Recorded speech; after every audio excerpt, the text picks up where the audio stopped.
Assalamu alaikum and welcome back to my YouTube channel. Today we'll start the series of Wasteland, and in this video we'll discuss the Burial of the Dead, the part 1 of the section 1 of Wasteland. So let's start with poet's introduction. T.S. Eliot from 1888 to 1965 was an influential modernist poet, playwright, and literary critic, known for his exploration of fragmentation, spiritual crisis, and cultural decay. His landmark poem, The Wasteland, in 1922, revolutionized poetry with its complex allusions, shifting voices, and bleak vision of post war disillusionment.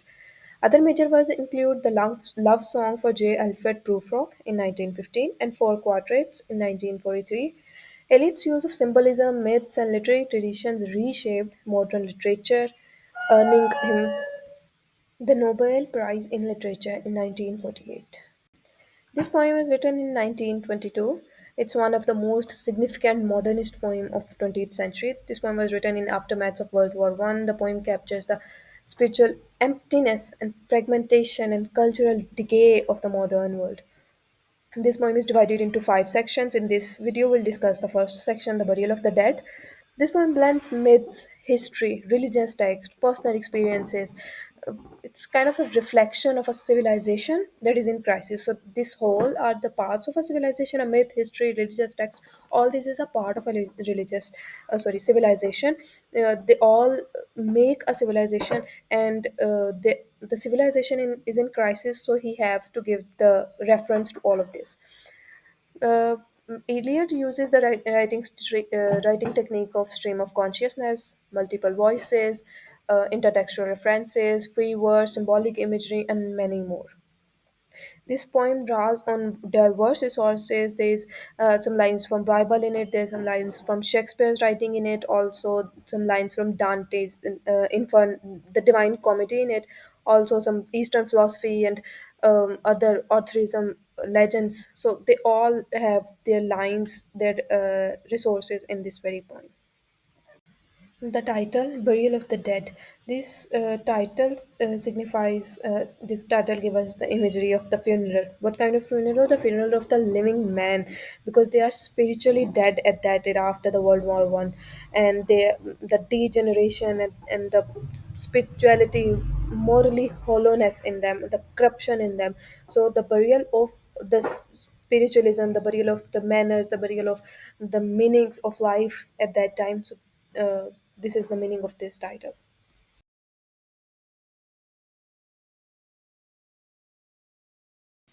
April is the cruelest month. Now, this very line is the reference from the Canterbury Tales. At that point, the writer, the Geoffrey Chaucer, said that the April is a very beautiful kind of month, and here he says the April.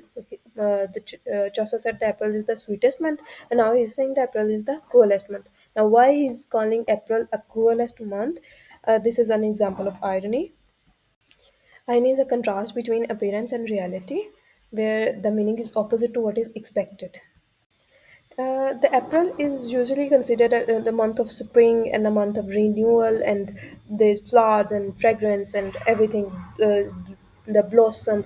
So it is the April is meant to be the sweetest month, and here it's the irony is that the April is the cruelest month. Now, why it's cruelest? Because after the World War One, Eliot is saying that now the revival, the renewal, the spring isn't possible. Now the spring is not going to come for the people, for the world. So that is why he's saying that this April is the cruelest. Breeding lilacs out of the dead land. Now again, this imagery of dead land shows the what he's trying to say, the Iliad, that everything is dead, everything is meaningless, everything is lost its beauty after World War.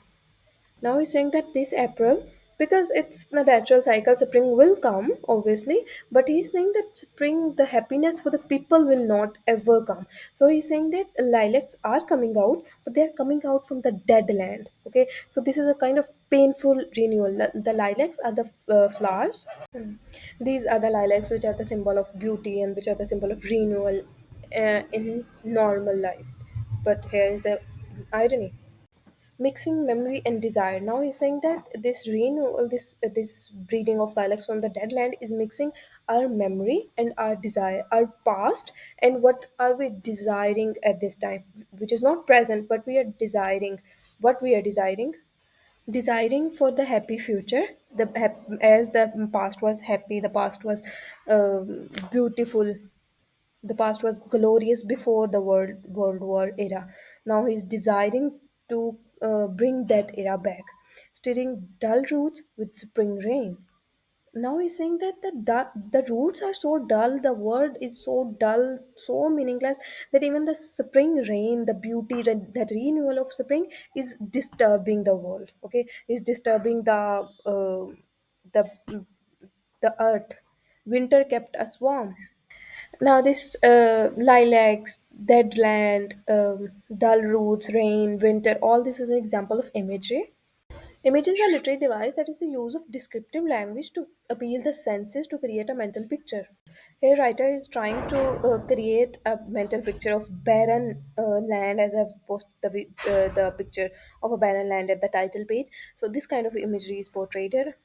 Okay, so winter kept us warm. Now is the winter that is usually the symbol of death, or usually a symbol of hardship. Is saying that the winter was okay for us, because in the winter we don't have to be active.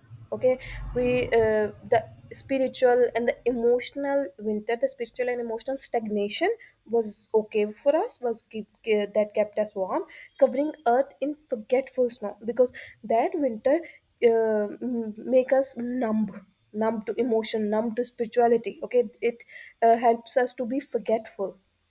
That is why the winter was good, and spring rain is disturbing us, feeding a little life with dried tubers. Now, these dried tubers are the roots. So, this the little life. So, we can say the minimal survival of the hope of the spirituality inside the people. Okay, so basically he's trying to say in this whole lines that the modern world people who are alive but they are dead inside, they're spiritually, emotionally dead. The purpose of their life is dead. Okay, their mind, their thinkings are dead. Okay, so everything is dull and everything is winter and all that. So this is also an example of personification. Personification is a literary device that give human qualities to non-human things. So here the winter, which is a non-human thing, Eliot gave that winter human attributes of keeping warm, of feeding, and of covering. So this is an example of personification.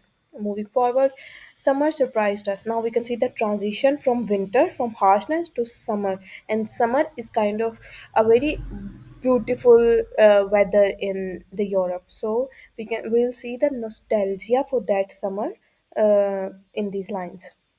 Okay, summer surprised us coming over the Starnberg Sea.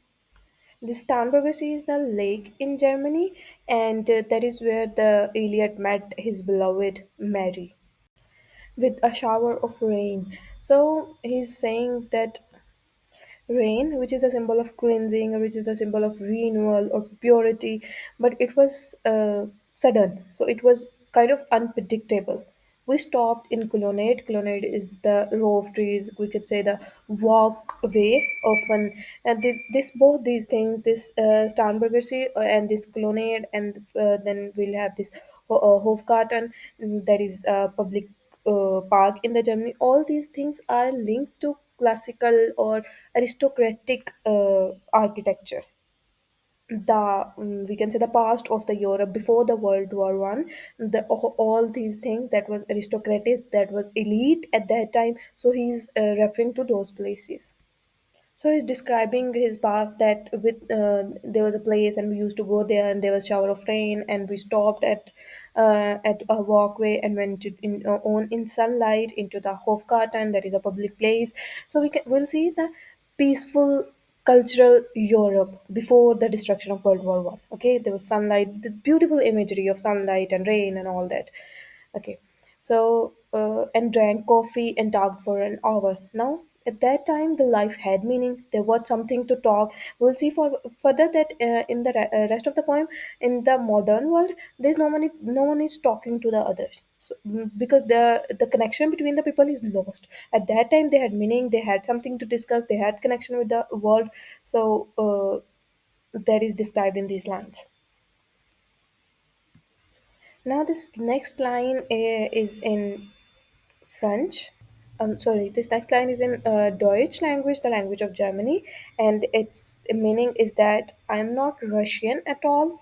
I come from Luton, and I am a true German. Okay, now this line is said by Mary, that who was the friend of Eliot, as I've earlier discussed, and this is the line. This is her line, and next with the next these 5 6 lines of this stanza are also Mary's lines, and she published this in her book My Past in 1930, and Eliot not exactly quote those lines, but he took the reference from those from her book, and also because he knew her, so the mix of his memory and the book, he wrote these lines, and these are the words of Mary.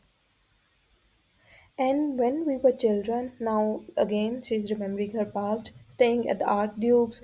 My cousins, he took me out on a sled. Sled is a vehicle of to travel on the snow. Okay, okay.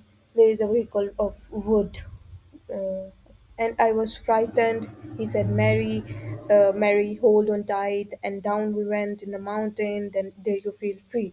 Now we can see the simple and cheerful past, and the dull and versus the dull and gloomy present.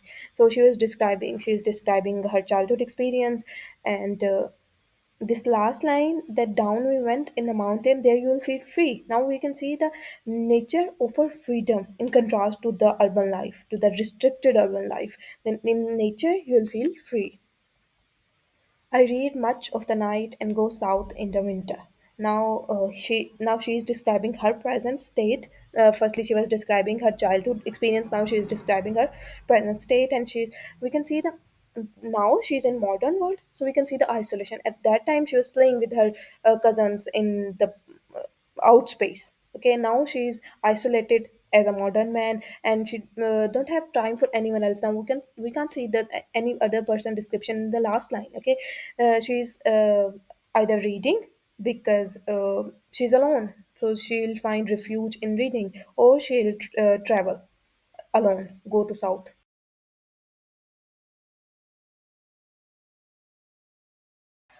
Stanza number 2. What are the roots that clutch? What branches grow out of this stony rubbish? Now, this question is an example of rhetorical question.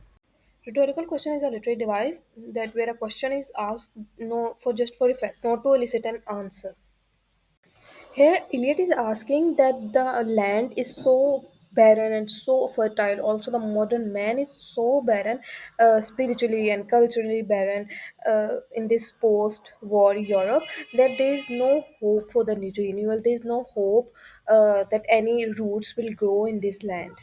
Okay, Son of Man. Now, here, Son of Man is a reference to the Bible, and Christ was called Son of Man in the Bible. So, this is an example of allusion. Allusion is a literary device that is a brief reference to the literature, history, mythology, an event of the past, anything. So, this reference to the Bible is a religious allusion. Son of Man. Now, there is a reference to the Christ. You cannot say or guess, for you only know a heap of broken image. Now, Eliot is trying to say, he is with this biblical reference, that this spiritual blindness, even the Son of Man couldn't be able to say anything, couldn't be able to guess. Because there is only a heap of broken images. So the spiritual blindness and the loss of ability to understand anything, any philosophical question, is the meaning of these lines. Also, this broken images is shows us that the life is so barren after the World War One, and this is also an example of metaphor. Metaphor is a literary device that is a direct comparison between two unrelated things to state that one is another. So that's metaphor. Here, Eliot is comparing the shattered cultural and religious traditions with this broken images word with this word. So that's an example of metaphor. where the sun beats. Now Eliot is going to give us a very harsh and unforgiving imagery of the nature. Okay, so the sun beats, this is a kind of very harsh word for the sunlight, and the dead trees give no shelter. Now this is an example of irony, because the leaves are meant to give shade and life, and here the leaves are dead. Okay, they give no shelter to the people. The cricket, no relief. Now cricket is a small animal, it's more of grass, and it is known for its warmth and its liveliness and its music. So now the cricket also give no music and no relief, and the dry stones no sound of water. Now uh, water, which is a life giving force, is also no water. Okay, a dry stone. So this is kind of a spiritual thirst. This is kind of a thirst of meaning in life at that time. So all these lines gives us imagery of harshness. Now Eliot is going to shift from pessimism to optimism in the next lines. He's saying that only there is shadow under this red rock. Now this red rock is a kind of spiritual rock. Okay, so he's saying that only refuge and only shelter is under the refuge of religion, under the refuge of church. So the people will find only shelter in religion, and they must return to the message of Christ. Okay, there's a badly need of that thing right now in this situation. Come in under the shadow of this red rock. Again, the repetition shows the temptation, the urge of the poet to invite people under the red rock, under the rock of religion. I will show you something different from either. Now, Eliot is going to give us two different types of shadows, two different imageries of shadows. Your shadow at morning striding behind you. So at morning, our shadow is long behind us, and also or your shadow at evening rising to meet you. And in the evening, the shadow is in front of us, long shadow in front of us. So the shadow is symbolize the passage of time and the morality of the human beings. So he's saying that the shadow is like it's kind of inevitable movement towards the death. Okay, we cannot control it. We cannot control our shadows, and we cannot control our death. I will show you fear in a handful of dust. Now, this handful of dust is kind of an illusion of death, and it shows that the human will become dust after death, and you will become dust after the death, and a handful of dust you will be. So, fear from that time. So, all these lines are imagery of death. The next four lines are in French. It's the Eliot taken these lines from Richard Wagner's book Tristan and Isolde. Okay, Tristan, Tristan, Tristan, and Isolde, Isolde. Okay, so these lines means the literal meaning of these lines is that the fresh air blows the wind towards home. My Irish child, where are you lingering? Okay, so we can see the separation, the longing. The mention of wind and home symbolize the desire for return, and someone is calling somebody, maybe his beloved. And this story, this Tristan Isolde, is a love story of passion, longing, and death. So we can see the longing for the beloved in these lines. Now these lines are also an illusion of a girl, some mysterious girl, and she's saying these lines. You gave me hyacinths first a year ago. Now hyacinth is a flower. These are the hyacinths.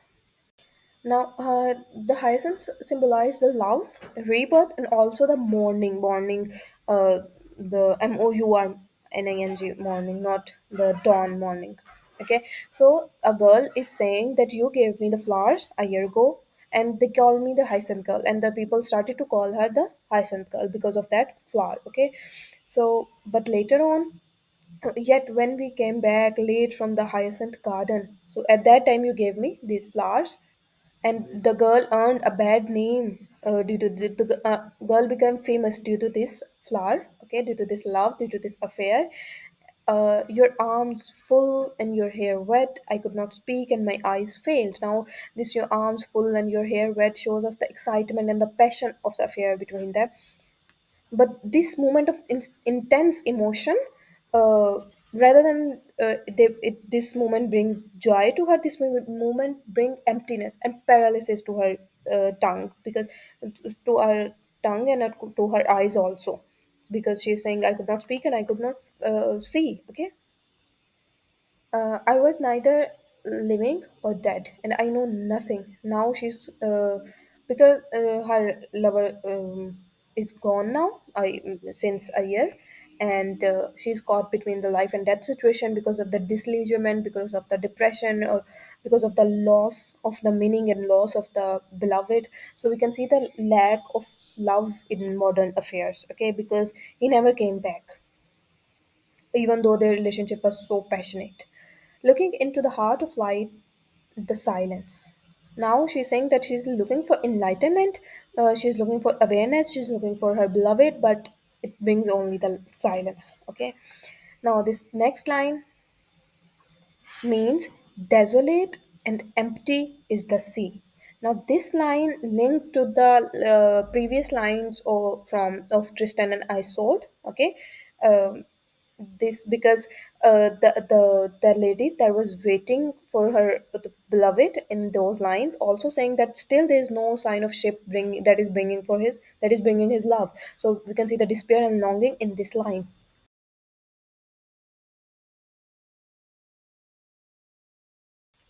Stanza number 3. Now in this stanza, Eliot gave us an illusion from Aldous Huxley's Chrome Yellow. Okay. um, Huxley, Huxley, Huxley's Chrome, Crome, Chrome Yellow. Okay, there was a book Chrome Yellow, and in that book there was a character of Madame Sosostris. Now Eliot took that character from that book and make his own words. Madame Sosostris, famous clairvoyant, had a bad cold. Now he's introducing a fortune teller, and he's saying that she had a bad cold. Nevertheless, is known to be the wisest woman in the Europe. Now this is also an example of irony that at one hand she's the wisest woman, and the other hand she have a very bad cold. So this wisdom and illness in a same line tell us the unreliability of the modern knowledge, or the fragmented, uncertain nature of the modern knowledge.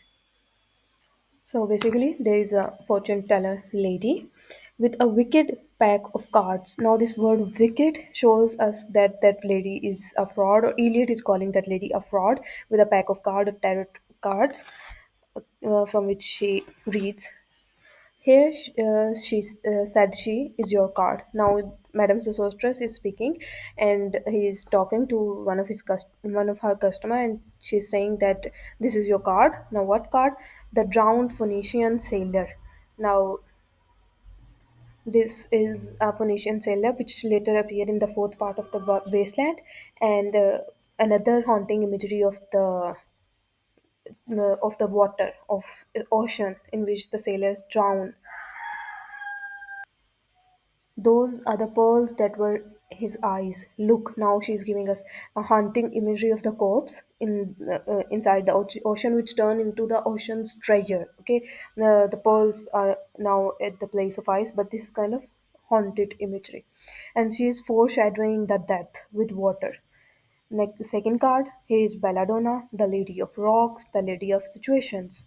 Now, there are two characters. One, this is Belladonna.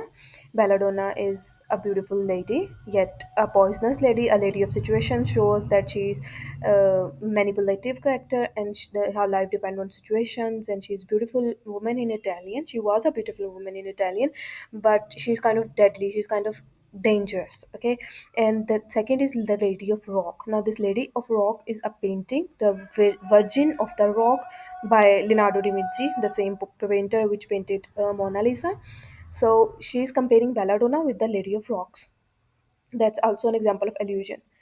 Okay, now she's giving the third card. He's the man with three staves. Now, three staves is three sticks, we can say, or this also gives the imagery of three wands, which is a real tarot card. These are imaginary cards of the Eliot, but this card with three wands is an actual card in tarot cards. Okay, so this foreshadow the There are three wands, and the three wands symbolize foresight, leadership, and then the result. And then here is a wheel, that's a fourth card with the wheel of life. In the medieval times, in the not in modern but in the medieval time, in the 16th century, there was wheel was the symbol of cycle of life, because it spins as the life spins, and that the life and that. So that's the she's giving us this imagery of cycle of life. Then there is fifth card, and here is the one-eyed merchant. Now, this one eye of the merchant shows us his limited perception or the deception. Okay, then this card, which is blank, now this is the sixth card, which is blank. Okay, is something he carries on his back, which I am forbidden to see. Now, she's saying that there's a card which is kind of unusual card, and it's empty, so it's giving us imagery of some unknown future, the fate which is beyond comprehension of even the tarot card, even the fortune teller. And this shows us the limit of the prophecy. Okay, now the last and seventh card, I do not find the hanged man. Now the hanged man, who is the hanged man? The hanged man is then another allusion to the Christ. And this is an example of satire, that she's saying that I could not find the religion, I could not find the spirituality in the wasteland, in the modern world. Okay, and the next line is another example of foreshadowing fear death by water. Then this is all again in the foreshadowing of the that someone is going to die with water in the poem, the Phoenician sailor, which he discussed in the first card. Okay, so this also, there are two meanings, there could be two meanings of this line. Number one, by the lack of the water, because this is the barren land, this is the wasteland, so there could be the lack of water. So you could die with this thing. And also the fear death by water shows us the drowning part. Okay, I see crowd of people walking around in a ring. Now this is showing us the daily routine, the crowd of people that pass through the London Bridge and do their daily works aimlessly. Okay, they thoughtlessly. They're just like walking around in a ring. Thank you. If you see dear Mrs. Equiton, tell her I bring the horoscope myself. Now she is talking to her client, that if you see that client, another mysterious figure of Mrs. Equiton, and she's saying that. Tell her that I'll bring the horoscope myself. Okay, so we can see that this is kind of a very famous business at that time. One must be so careful these days. Now, this line is showing that forecasting, that fortune telling was that illegal business at that time, and also the instability of this illegal business. But still, she is the wisest woman of the Europe is doing an illegal business.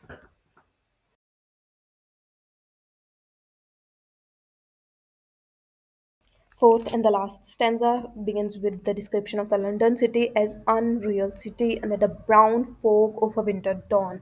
Now that's a kind of very dirty imagery of the London city, that the London lacks its beauty, its culture, its ethical and spiritual decline. And Eliot is saying that there is a brown fog even at the dawn time, even in the morning. There is a because the city is so much polluted, there is the fog of dust even at the morning. A crowd flowed over the London Bridge. Now again, the mechanical imagery of the mechanical people that move to the same routine, the endless and the faceless man moving aimlessly and purposelessly. So many I had not thought that had undone so many. Now this line is uh, taken from Eliot. Take this line from Dante's Divine Comedy,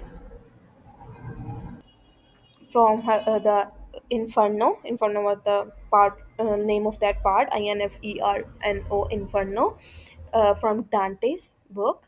And the same line was there, and it means that I can't believe that how they move. Death has destroyed the expression. The deaths of the World War have destroyed the expression of even the living people. The awe, the curiosity, the wonder, the happiness of is dead even in the alive people.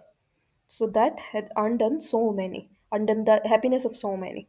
Sighs, short and infrequent, were exhaled. Now this expression shows us the suffering and kind of resigned to the despair of those people. and each man fixed his eye before his feet. Now this is saying that no man is looking up. They are all self-centered. The self-centered approach of the modern man, and they are so money oriented, and they are so selfish that they only look at themselves. There's no connection between the people. They do not talk to each other. They do not even look to each other. Okay, flowed up the hill and down King William's Street. Now this King William Street is the same line that they are passing through the bridge, the King William Street, and to where Saint Mary Woolnoth kept the hour with a dead sound on the final stroke of 9. Now, this Saint Mary Woolnoth is a London church, and it evokes this lost sense of religious significance. Kind of a clock tower is at that church, which bells when there is 9 o'clock, and he's saying that dead sound on final stroke of 9, because it is 9 o'clock, it's a painful sound, because the people have to go to work and they have to follow the routine, they have to get up. So this is kind of a dead sound, this is kind of a very painful sound for them. Now Eliot is going to give us another illusion in these last lines. There I saw one I knew and stopped him, crying Stetson. Now this Stetson is kind of a generic modern man, and Eliot is saying that I saw him and I call him because maybe he knows Stetson. Now how he knows that you who were with me in the ships of Mile. Now Mile, there was a war, the war of Punic War in 260 or 262 BCE, and he's saying that you were with me at that war. So he's going to comparing the modern war and the ancient war, the World War One and the Punic War in the BCE. So he's saying that the crops you planted last year in your garden has it begun to sprout? Will it bloom this year? So he's saying that they are corpses, even it's the modern war or it's the ancient war. Okay, there are the civilizations that are dead. There's lost traditions. Okay, the corpse symbolize the lost traditions, that traditions were lost. Has they begin to sprout yet? Any, is there any hope for renewal? Will they bloom this year? So he's saying that war affect not just the people but the whole civilization, and the whole civilization become the corpses. So the corpse will is there any hope that the corpse will alive this year, or maybe is it begin to sprout? Or has the sudden frost disturbed its bed? Now this sudden frost crushes the hope that he was looking for. He's saying that is it possible that everything will be renewed and there will be revival of all the traditions and all this happiness and all the we can say spirituality? But okay, now oh, keep the dog far hence, that's friend to man, or with his nails he'll dig it up again. Now he's giving us a very disturbing imagery. He's saying that keep the dogs, keep the animals away from the corpse, keep the animals away from that dead civilization, because uh, the dogs are more human than the human. Okay, the human is not friend of human, but animals are better than human, because they will help if there is a person in misery. And these two lines, okay, if the dog finds that's friend to man, or with his nails he'll dig it up again, is also an allusion from John Webster's book The White Terror. These two lines are taken from that book. Okay, so there is no chance that human uh, will help into this revival and nothing become fruitful. Okay, this line, last line, you hypocrite lecturer, mom semblance, mom fear, is another French line, and this means that you hypocrite reader, my fellow, my brother. Now he's accusing the reader for sharing in the modern hypocrisy, the emptiness of modern man. And with this French line, our part one of the wasteland ends. These are some of the important themes of the burial of the dead: death and rebirth, spiritual and cultural decay, disillusionment and alienation, prophecy and fate, war and its aftermath. We have discussed all these themes throughout the poem, so you can check that. I hope you enjoyed watching the video. If you have any question regarding the explanation, you can ask in the comments below. Also, give your suggestion about next poem to explain in the comments. Please like and share the video, subscribe my channel, and press the bell icon to get the notification of the next video.